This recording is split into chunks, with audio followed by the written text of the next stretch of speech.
back. Co-directors Adam Levine and Peter Bo Ratman. Thank you. There's so much to talk about. The first thing I wanted to ask you was about, we had mentioned this up in the lounge, about the black car as a framing device. You know, going into the car wash, almost as a entrance into a space, and then coming out of it at the end. And so I'm wondering if you can talk about, and whose car is it? Yours? No, we just rented it for the movie. But we wanted, I think we were pretty far into shooting the film, and we were talking about kind of devices we could use. I guess I don't want to say quite a narrative device, but some kind of something that could, if you chose to notice it, that you would kind of identify with throughout the film, or recognize. So we rented the car kind of later in the shoot, and we chose it. I mean, it has a lot. I feel like this car has a lot of different connotations, not all of them good. But it was sort of something that needed to be kind of recognizable, and I think in the film, I feel like it actually does have kind of like a menace to it. It's a muscle car. It's a right, black muscle car. Yeah. I read a review of this car, and I don't read car magazines, but I know that said it's a car engineered to make you drive like an asshole. Do you think that's true? I don't know if you want to say. The car has a huge blind spot on it, so if you're actually sitting in one, it's an awful experience, and it doesn't feel like the older cars, like the older Challengers. I think one thing with the car, so we worked on this film for quite a while. It was, I think, 8 years, and when you work on something that long, history has a way of kind of intervening with the project in a way, just because it's taken so long, and you start to have things that you look back at your footage and you're like, oh, that's that might have relevance, or it might be completely irrelevant. So I think us putting the car in was a way for us to kind of own something, because we had own a part of history, because the car already comes with it. It's already loaded in a way, being in so many films, and then later, it took on extra significance because things like Charlottesville happened, which I think that was also a Challenger. Was it a black Challenger as well? No, but it was a Challenger. Yeah, so I don't know if that makes any sense, but it was a way for us to kind of like own something, and then we used it as this like a character, like intervention. An intervention. Yeah, that's a good way to put it. Thanks. Why the 110? I mean, this kind of binary code of the 101, the 110, the 10, binary code freeway thing, and the 110 has this. Well, why the 110? There's so many freeways. Practical reasons and more poetic reasons. But when we started this project, I was living in Highland Park, which is obviously along the 110. Peter was down in Laguna Beach, and we were just sort of driving back and forth, trying to kind of find a way to collaborate and continue making films. And we decided to do a freeway project because we were driving so much anyway to meet up, and just ended up doing research on various freeways. And the 110 is the oldest freeway west of the Mississippi, and it of course has, as I hope is sort of evident in the film, these kind of historical layers to it. The early part, the part that was the Pasadena section, right, was built as a parkway, as sort of for pleasure driving. It's landscaped, it has these Art Deco bridges. So it's this very different idea of what freeway driving could be, driving for pleasure. And then of course the section in downtown, the later section, and the part that kind of feeds down to San Pedro and the airport is very kind of like, it's this big giant concrete channel that's intended to kind of feed this infrastructure. So it's kind of these different ideas of what a freeway can be for and the ways in which it can be used. And we kind of liked the film is sort of quite literal and kind of starting in the San Gabriel Mountains and finishing in the ocean. Sort of almost like this idea that the freeway is like a river sort of coursing towards the ocean from the mountains.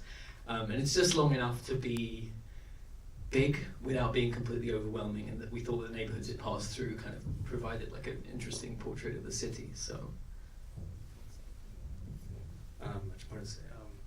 Yeah, I think I like to just say that the 110 is the ultimate freeway. So, and I don't know, every freeway has a little bit of a different flavor, and I think the 110 has a little bit of all of that. So, yeah. So, yeah. Are there any questions? Any thoughts? Yes, ma'am. So what about that sound design? Was you want to talk about that? Yeah. yeah, that's where do I start? That sound design. Yeah, okay, so the film we cut it entirely silently. It was, we have a structure, 2 north-south journeys, day and night. So we cut it, just worrying about visuals, the way things cut to each other. And then the sound, we knew we didn't want to do representational, documentary, just location sound, because all you're going to hear is like the rush of freeway traffic. And we, frankly, after 6 years of shooting, we'd heard enough of that. Didn't think we all know what it sounds like.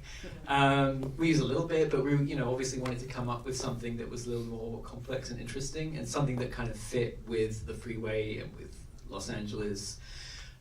So we talked about kind of having this quite like layered, dense sound design that moved between representation, kind of sound that you would hear in the space, and maybe something that is more from memory, maybe something, living in Los Angeles and being aware of how represented it is in media, sort of things, movies that we might have seen, or things you hear on the street, but that you'd never quite be sure if what you were hearing is sort of the subjective sound or something from the space itself.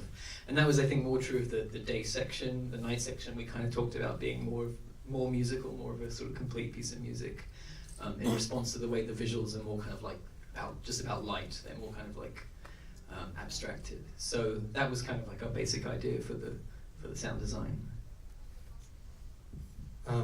Yeah, I don't know at what point we decided to kind of choose a more maximal approach to the sound design, but I think when we were trying to record like field recordings actually on location, it was hard because it just sounds like white noise, frankly, and it's hard to get an actual representation of what you would experience standing next to a highway. It's a kind of like a drone. But I think we were able to be a little bit more creative and take some more liberty when we decided we weren't going to shoot at the standard 24 frames per second, which I also felt was really drone-like when we were shooting video.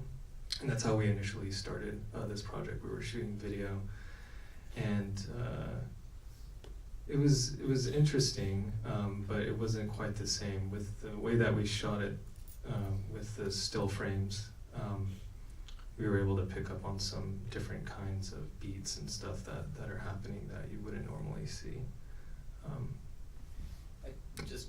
I'd also say that once you get used to the visuals, the fact that it's kind of stuttering, that it's these different frame rates, visually, I don't want to say it's like a simple film, but it felt like the images, because the camera doesn't move too much, because we hold the shots for a relatively longish period of time, that we could be quite dense with the sound because the images are relatively simple. So I kind of think of this as almost more of a sound piece than a movie, maybe.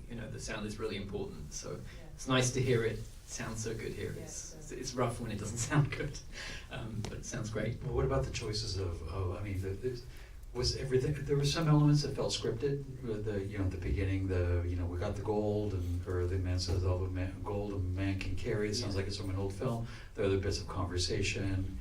How much was sort of what you recorded, or you recorded kind of surreptitiously versus what was scripted?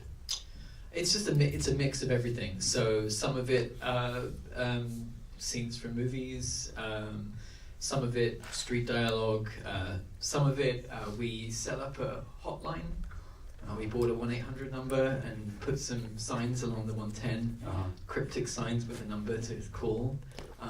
Wasn't too successful, but we captured a few. people that called into that, and it tells them that they're going to be, I don't remember what it said, but they kind of know what they're in for. So they're in there. So it's like a mixture of things that are captured surreptitiously, that are intentionally kind of plundered and volunteered by, in terms of dialogue. Yeah. Yeah, and I think one other thing is that whenever we were out, we tried to, I guess, debrief or have some sort of conversation about what just happened. So I think when we went out, it was a really kind of nice, intuitive process where we'd go out and just not even really talk to each other and just start shooting things. And then we would come back later and we would talk about it and kind of try to figure out what we were feeling. And that's where I think a lot of those sounds come from, is thinking about what our experience, it's a more experiential thing that was happening, and that lended itself to the sounds that we were deciding to choose. Was there another person who had, yes, and then the gentleman back? I was just wondering how many hours of footage you had from all those years, and how did you end up choosing what you chose to put in the movie?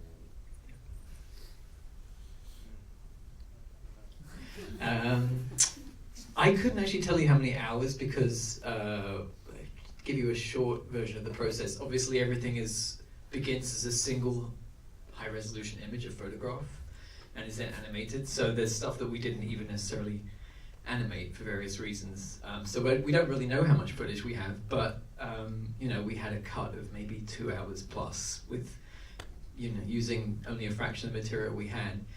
And we actually kind of storyboarded everything, so we looked at everything as single images, and like I said a little bit before, kind of used that to kind of sometimes graphically match things, but also, of course, we have this structure of the journey. So we're fairly literal in terms of you encounter things as they occur, and there's we'll choose something because it maybe provides some information in terms of the freeway and how it's used, or possibly there's just some aesthetic effect that we think works there. There's various reasons for choosing a shot, but we try to be. We had to cut down quite a lot to get where we are. So, but I honestly couldn't tell you. We probably got 4 or 5 times this much material, at least, something like that. And I should mention too that I feel like we were pretty good about getting a complete picture of the 110 when we shot. So we have, I guess in our own archive, we would have pretty much every bit almost of the freeway section. So yeah, if we made that film, it would be quite long. When we were editing it, Adam and I were always in the same room when we were choosing shots, and then this sort of grunt work of compiling the images, looking at them one by one, and kind of doing whatever color correction and stuff on that we would do on our own, and then we'd get back together and we would choose the shots. And so but yeah, what you are seeing is it's always in a very literal sense, going from the north down to the south, and then I like to call it an equinoctial journey, because it repeats itself again, right? And so when we go down again, you'll see some of the same shots a lot of times. Hopefully some people picked up on that. So. Well, there was a gentleman in the back, and then you. I just wanted to ask, are you making a sequel, or what is your next project? Do you want to? Well, we're not making a sequel. We could do all the freeways. We have thought about with this project representing the material in various other forms, such as a book, and also possibly we're looking into kind of releasing the sound as like a soundtrack. So we kind of want to make the most of the material we have, but no plans for a sequel, unfortunately. But maybe we should look at some other freeways. I don't know. 405, 101. Yeah. I used to live by that interchange, and my health was awful. I was coughing every night when I lived there, Sherman Oaks. When we originally started the project, we were going to do all of them. We just said we were going to do all of them because, like I mentioned earlier, each freeway has its own kind of character or flavor, and I think that's really interesting. But yeah, I guess one thing kind of important that I took away from working on this is that when you get out of the car and you're walking around and you're in these neighborhoods and you see how whole areas have been kind of bifurcated, or you see how people are trying to live and deal with this thing that is simultaneously used to help everyone, but at the same time kind of divides people, very literally. You see that there's just so much going on around there, you know, and I think unless you actually get out of the car and kind of walk around and look at those areas, that you wouldn't, you know that that's happening. We just kind of tend to think of it as a traffic channel, so. We have time for one more, this gentleman. Yeah, I want to start off saying I absolutely love the film, so this Thank isn't you. a criticism, but I'm interested in why you shot both the same route in the day and in the night.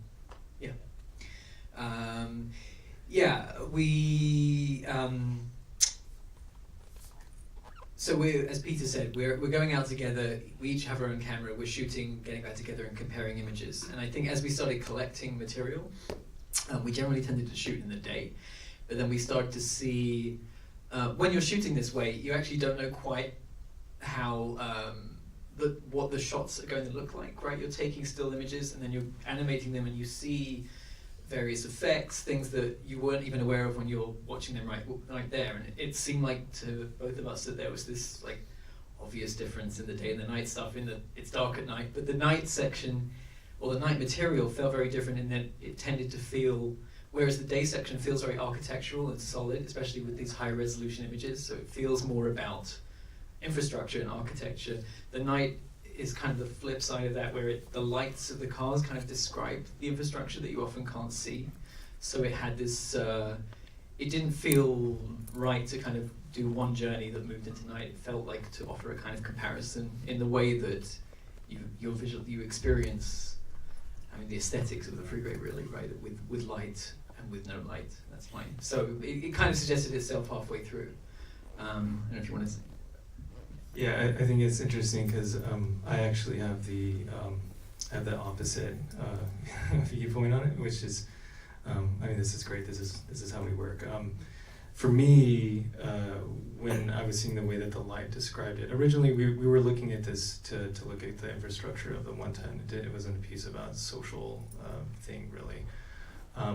So it was funny because when we were actually shooting, for me at least, the daytime stuff, I felt like there was just too much going on to actually describe the infrastructure. And for me, the night became more about describing it, because then we actually see it and the people become more of a blur. So I don't know, I guess they're both correct. So. All right, well, if you make it quick, please. Yeah, I just want to ask real quickly, where was that, in the night section, where was that poster shop at? What city? Poster shop. You had a shot of a poster shop and a hair salon right after it. Oh, San Pedro, near the end? Yeah, it's San Pedro. Oh, Gaffey Street, San Pedro. what street? Yeah, Gaffey. Okay. Yeah, so the 110 just, it becomes Gaffey Street. It just spits you out right there, and then Gaffey goes down to, it goes right down basically to the ocean, you know, where they shot a Rebel Without a Cause scene with the cars. I might like to go there sometime, so.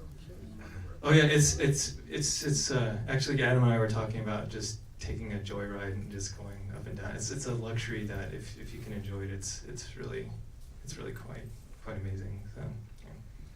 Well, please help me in thanking. Thank you, thank you all for coming. Be sure to drop off your ballots, and thank you for coming to AFIFest 2018.